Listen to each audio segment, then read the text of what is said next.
కళ్ళతోనే మాట్లాడాడు. బాధపడద్దు, నువ్వు నిలబడతావులే, నేను నిలబెట్టుకుంటాగా నిన్ను. వెలుపలికి పోయి సంతాపపడి ఏడ్చాడు. ఎందుకు ఏడ్చాడో తెలుసా?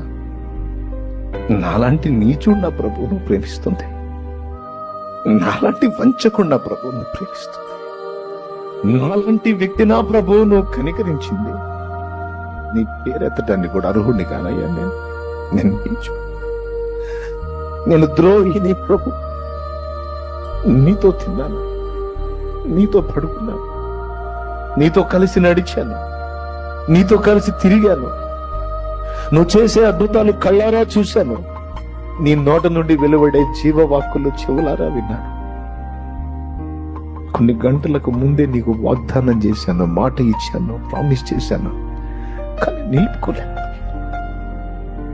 నేను స్థిరం లేని వాడిని ప్రభువా, చెంచలుడిని ప్రభువా, నేను పనికిరాను నీకు, నేను అయోగ్యుడిని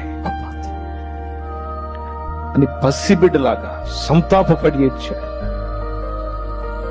కానీ యేసును వదలలేదా?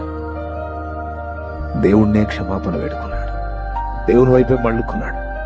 తన అయోగ్యుడని తెలుసు, అయినా అయోగ్యుల నా పాత్రలకు సైతం కృపాదానం ఇచ్చేవాడు దేవుడని తెలుసు.